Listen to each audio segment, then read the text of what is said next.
welcome to the Momversation Club, the podcast born out of the idea that every mum needs a tribe. I'm Claire Strong. And I'm Christina Struckmeyer. We're two moms just like you, navigating the chaotic, challenging, and often isolating world of motherhood. It's said that it takes a village to raise a child, but we want to know, where the F is that village? It's a question that resonates with so many of us who find ourselves raising children, managing careers, and trying to maintain our own identities, often with a sense of isolation. Yeah, but we're here to remind you that you're not alone. The Momversation Club is your village, a place where you feel valued, appreciated, and understood. We believe that by sharing our own experiences, successes, and struggles, we can create a virtual village for all you amazing mamas out there. Yeah, so join us every week for honest, raw, and relatable discussions about all aspects of motherhood, including the stuff you just can't talk about to anyone else. So if you've ever asked yourself where the F is the village, then you've found your tribe. So let's get into it. Hi, Christina. Good morning, Claire / good afternoon. How's it going? I don't know what time of the day it is, and we record our episodes in advance, don't we? So we're still in the like Christmas, New Year vortex kind of thing. The kids haven't gone back to school yet. I don't know what day of the week it is. So it's it's a little much. And then you and I were just saying we hadn't had enough caffeine. But then I also mentioned that my breakfast this morning was a dessert that I made for last night's dinner that I didn't eat, but it's got banana in it. So I thought it'd be a good idea to have it as my breakfast because it has some nutritional value. But then I also added quite a large amount of eggnog in it. So I'm undercaffeinated and I've already consumed alcohol and it's 10:44 in the morning. So here's the thing though, Claire, eggnog by itself does not have alcohol. So are you adding brandy to your eggnog or what's happening? Yeah, there's brandy, whiskey, and there's something else. Oh, sherry. So I bought this. It's pre-made, and I bought it for Christmas to add to stuff and just to have like a sneaky drink on the side. So I added it in copious amounts to this banana mousse I made last night, which aside from that is really healthy.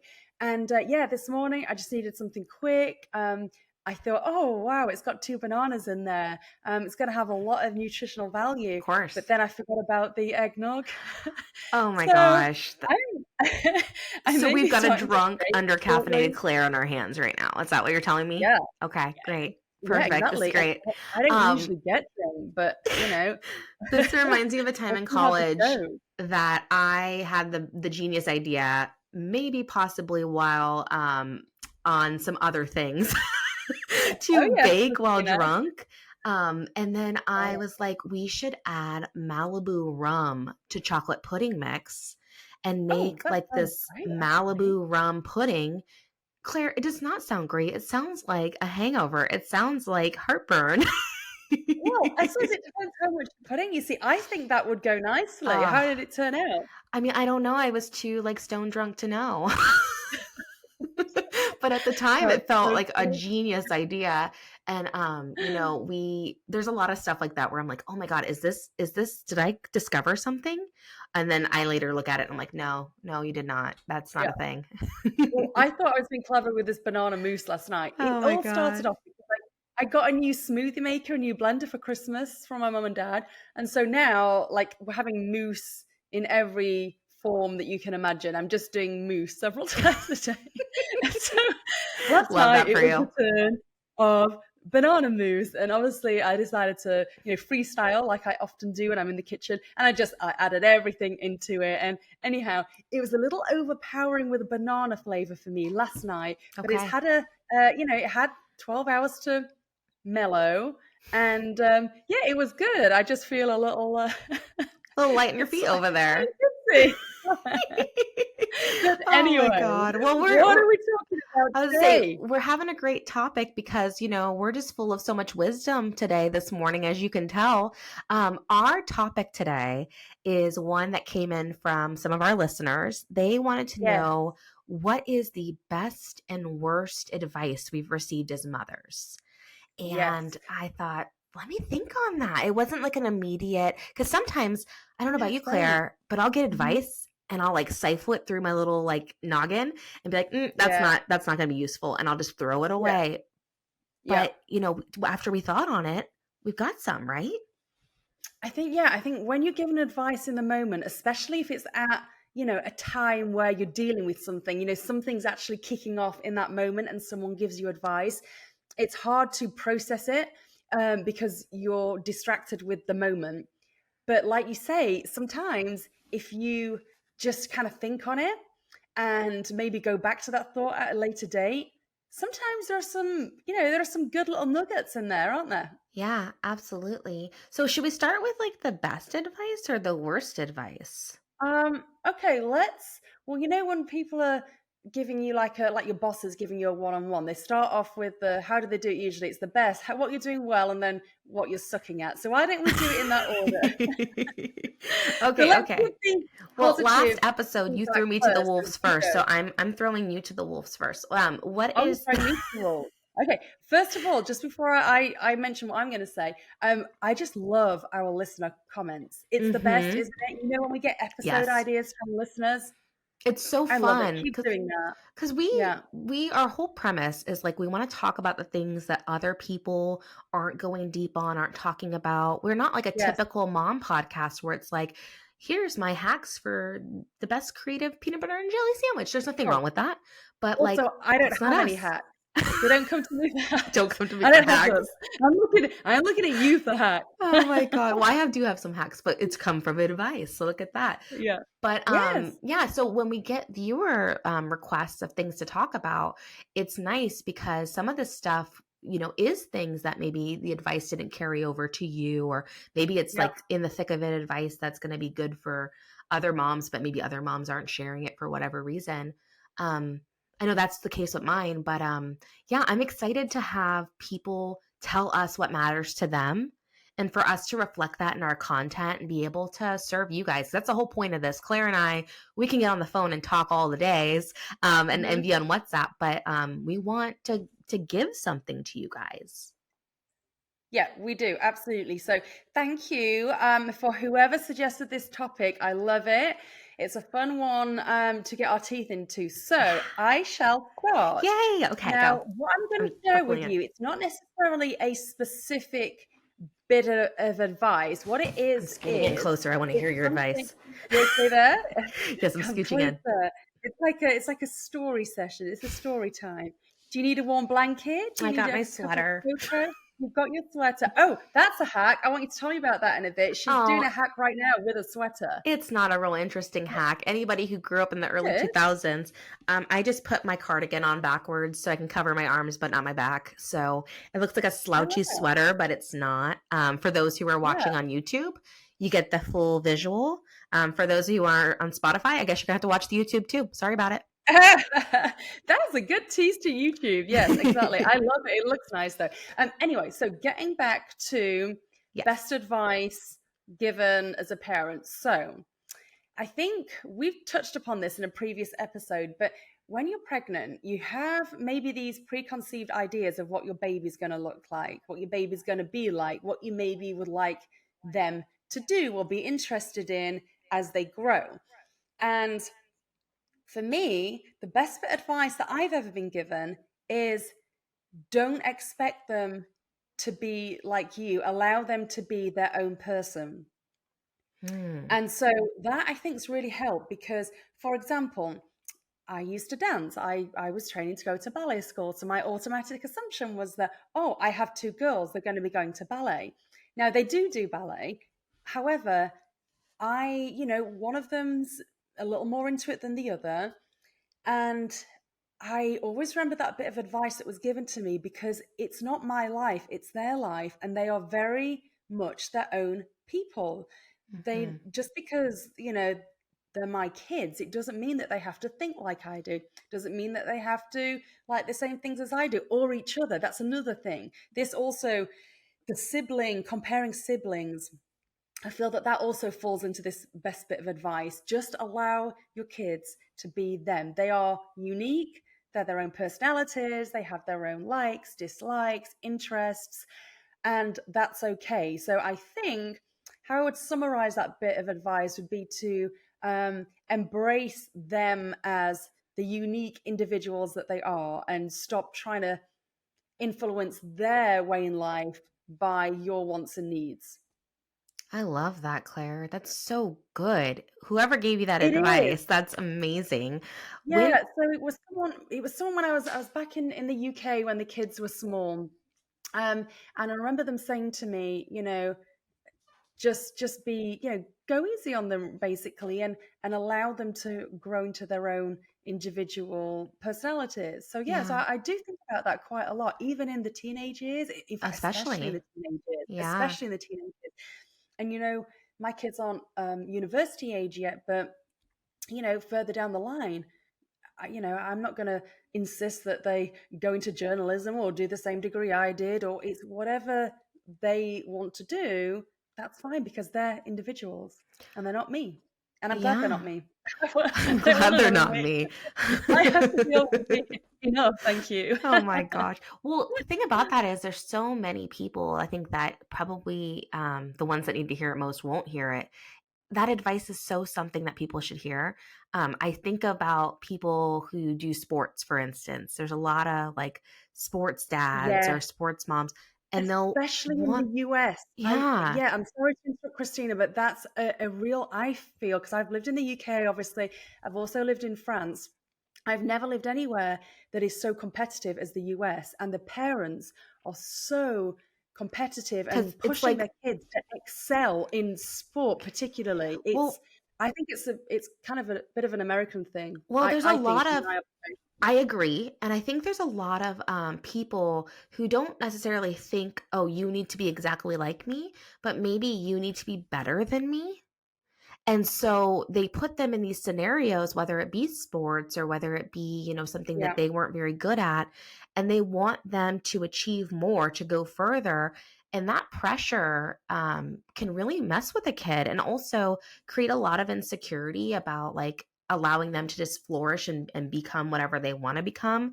Because when you're shifted into a certain direction and you kind of go with it for a really long time, sometimes you look up as a child and be like, is this stuff that I like, or is this stuff that my mom likes that I've just been doing? yeah, it's really interesting. I mean, I guess that whole concept of wanting your kids to do better than you did, I think that goes back generations. I Yeah, mean, 100%. I'm sure my grandparents thought the same, wanted the same things for my parents, and my parents wanted the same things for me. So I think that's a generational thing. I don't think that's something that's, necessarily, unique to our time right now, or, No. our kids. I think that's been around forever.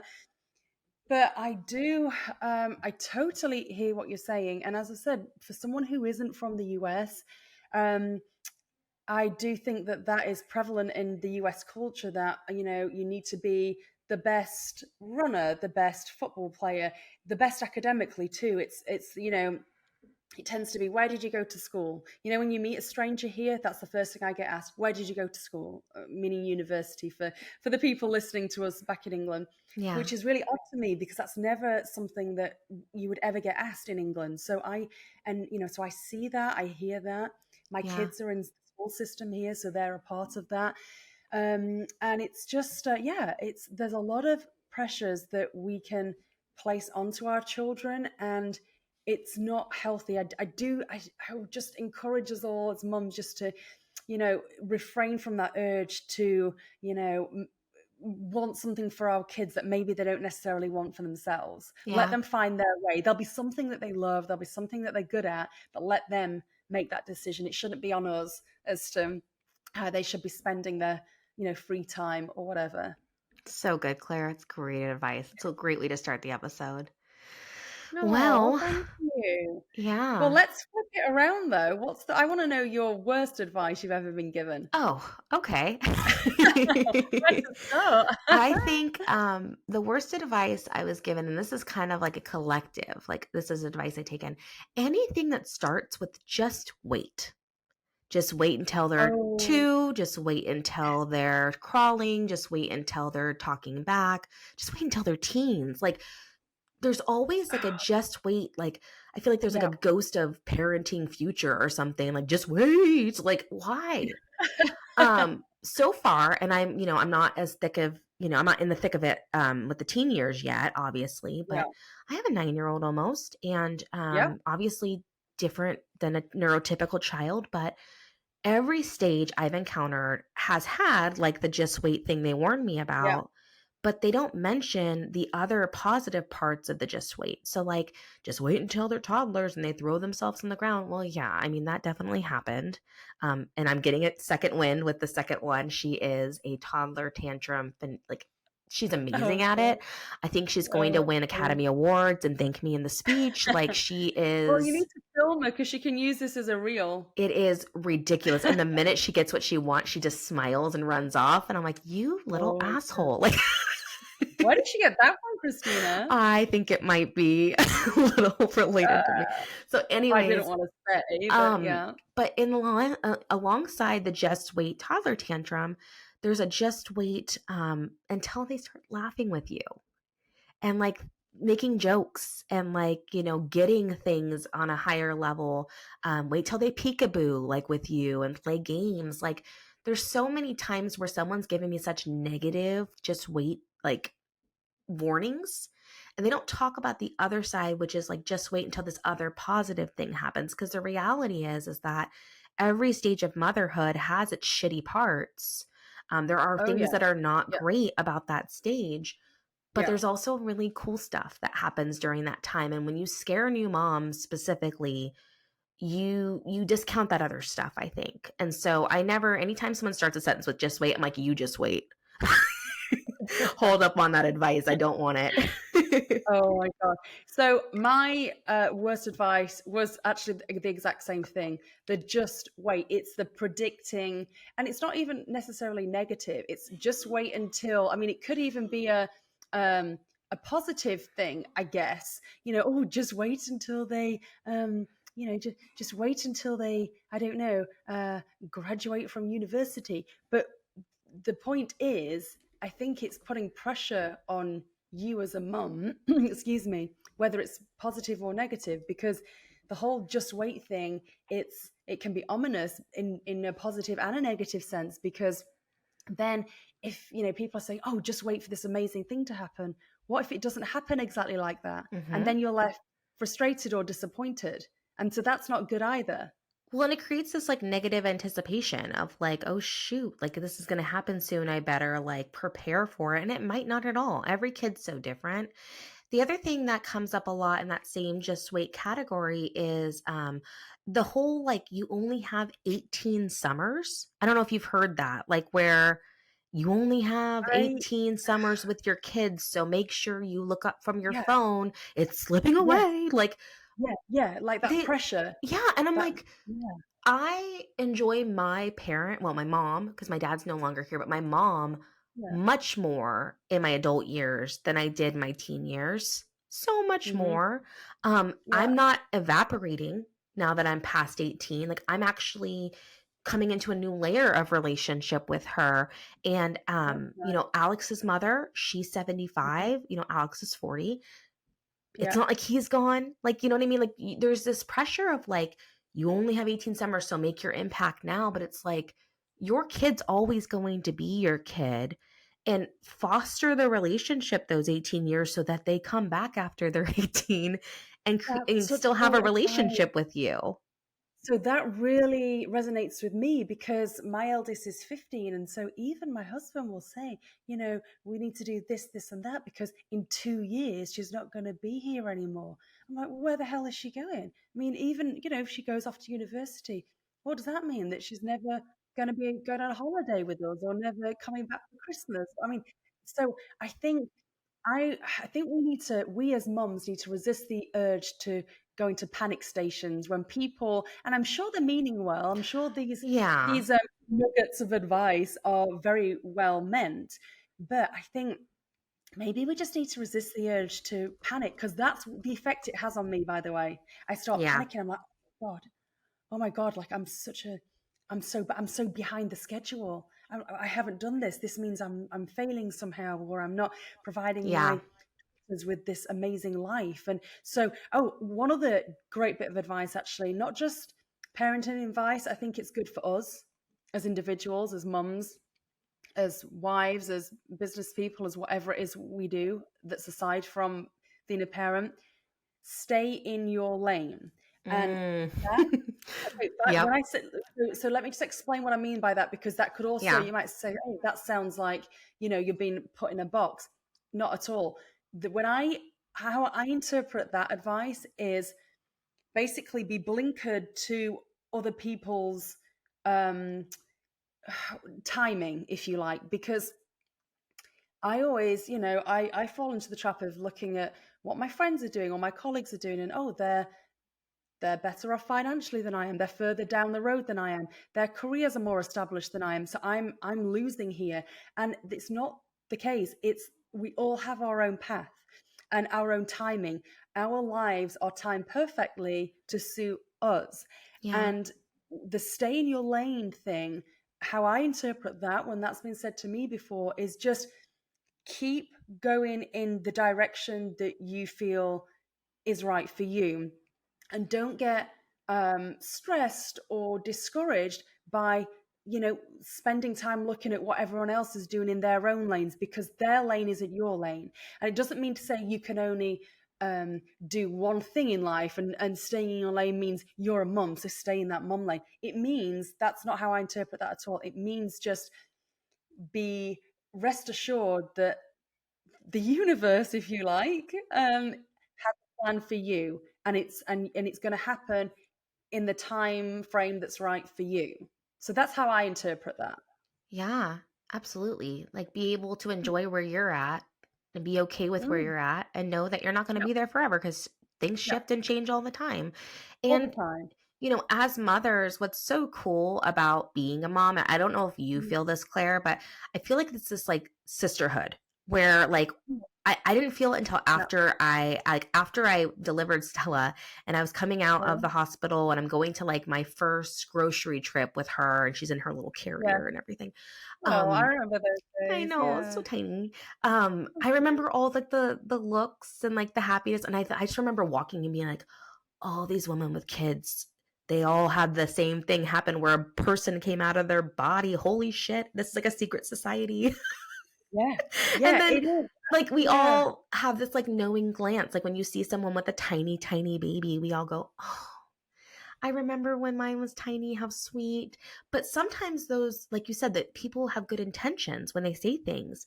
And I think that the better thing to do is like to reminisce with them a little bit and not give those warnings. So, like, if I see yeah, a woman who has a baby, I resist the urge to say, oh my God, they grow so fast. Because that induces fear. Like, oh my God, they it grow so does. fast means I better like Yeah, make sure my eyes are locked on this kid every second of every day or else they're going to grow too fast. Instead I go, yeah, oh, she is just so sweet. How are you loving her? Like what's going on in yeah. her world? Like, oh, I love that. Is she sitting up yet? Oh, that's so fun. Isn't that so fun? Like I just like to sit with them in their space instead of being like, watch out, just wait. Wow, like just just let them be So in their spot. yeah, I remember when I was breastfeeding my youngest, because I knew that probably she was going to be my last, and it turned out that she was. I remember putting this ridiculous pressure on myself. Now, just to clarify, I did actually enjoy breastfeeding. I got on really well with it. I know that is not the same for a lot of mums, so I totally get that. But the point is, so I was enjoying breastfeeding, but I remember putting this pressure on myself, like, oh, I need to extend this as long as possible because it may be the last time I get to breastfeed, and so that was just an example of what you've said. It's like, no, it's okay. I don't need to be breastfeeding for a year if that's not right for me. And it Yeah. wasn't right for me, because my youngest would not take a bottle, or we call them dummies in England. I think you call them pacifiers. Pacifiers. Yeah, yeah. Yeah, because I was breastfeeding her, it was like me or nothing. So I couldn't Oh, leave her. So, which might sound really cute and wonderful. Well, it's fine for the first, you know, 6 weeks, maybe that's a a long couple of time to months. be fine with that. That's It's a long, lot. I'm gonna say, but it's like, okay, at some point, I actually need to physically leave this baby because I need to go and do something outrageous, like go to the grocery store, and God forbid I've got to go to work. And then I didn't get on with the whole expressing thing. So anyway, long story short, it's getting back to the point you just made about just, you know, not again kind of capitulating to this societal pressure that we have to, as mums, savor every single waking minute of our children, because that's not reality, is it? Mm-mm. There's going to be moments where you're like, man, I wish I could just keep this memory and repeat on in my head and be able to go back to Yeah, it at any moment. And there's going to be other yeah. moments where you're like, I never want to relive this day again. Oh, I've had both. I tell you, the nicest stage for me being a parent, and the funny thing about this is I was a single parent at the time, so it wasn't an easy stage, but I think it was when my girls were like 5 and 7, and I took them glamping. We were living in England, and we went glamping to this farm in the Nottinghamshire countryside, and very English and idyllic. But the point is, we had a great couple of days, and I remember at night, so we were in this tent that, was a little posher than a regular tent, but I'd got my youngest in bed with me, and then my eldest was in this bunk bed. And I just remember falling to sleep on one of those nights thinking, I want to freeze them in time. I want to freeze this whole moment in time, the age I'm at, the age the girls are at, this moment with them. Yeah. And so I actually dream about that. When I dream about the girls, I dream about them being 5 and 7, and quite often we're in this tent. We're back glamping in Nottinghamshire. So yes. Sorry, I'm on my period and I'm crying. Oh, That is the sweetest thing I've ever heard, Claire. Sorry, I'm very emotional. I'm emotional too. Hey, Oh my I'm God, with you. that's I'm in just the same boat. that's motherhood, man. You'll be in a moment and already It grieving is. it and being like, Yeah, this is about to yeah, stop happening yeah, because the day does have to end. And then there's other days where you're like, yeah. will I ever get through this? Holy shit, this is hard. Oh, but I uh, think just to remember that there are highs and lows to every single stage. And yeah. now my girls are older. Obviously, they're not, the cute little babies that will just, do whatever I ask them to do and come with me wherever. That they're not at that stage. But the times we do spend together, like I took them for brunch yesterday morning. And that's something that when they were younger, yes, I would have done it, but it would have been kind of chaotic, honestly. It would have been, Yeah. no one's eating anything, people are The bored, jellies there's are going a everywhere. Yeah, yeah. meltdown. Yeah, the Yeah, whole yeah. thing. Um, and don't get me wrong, you do get a lot of meltdown with teenagers, but the point is that, I can do things like that with them now, like go and get coffee with them. They like going to particularly Starbucks. Oh my God, my girls live in Starbucks. But Yeah. even the nice coffee shop down the road that's my favorite place, they'll It's like ask if they can go there enjoyable. with me. It's enjoyable. It's like So little friends that you get to have. yes, Yeah. totally. I Yeah. love Yeah. that. Yeah. And so Mhm. your advice could be summed into just like stay where you're at in your lane and let your kids be where they're at in their lane. Yes, we all have our own lanes. My best advice came when I was a new mom. Mhm. I was so overwhelmed when I got back from the Yeah. hospital with my daughter. Yeah. I Yeah, I was. remember she had jaundice, so we stayed at the hospital a little bit longer, and she was Yeah. underneath those little billy lights and stuff. And Mhm. when we finally got home, my whole family had caught in a cold. And so my All mom, my right. grandmother, my sister, everybody who would come support, they Yeah. were all sick, and I had a newborn. And then my ex-husband, who Stella's dad, he was there, but like we were both so young when we had her that he wasn't in a space to really know how to support me the best way. And so there was a lot of crying. There was a lot of like anxiety. I was having a lot of postpartum anxiety about like worry that if I set her down at any point, she might roll over and kill herself. Like, I was just like really nervous Oh about yeah. Yeah. everything. And I Yeah. remember With the first. she This would is all with the just, first as well, yeah. isn't it?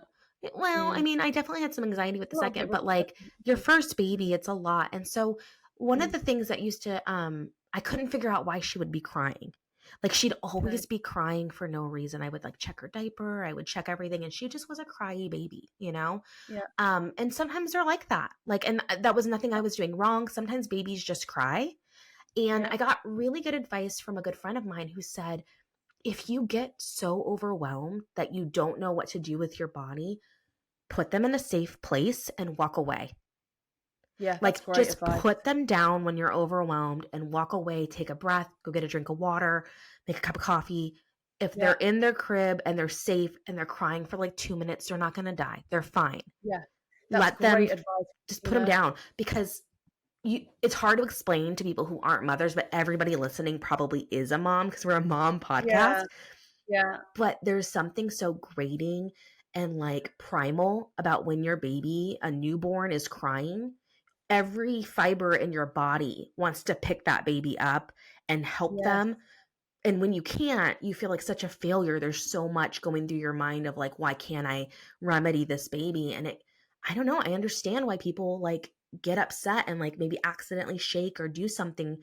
When you get to that point, you need to just set them down and walk away. It is okay. So that advice is just so good in so many different situations, Christina, with relationships as well. With your spouse or your, kids when they're older or whoever.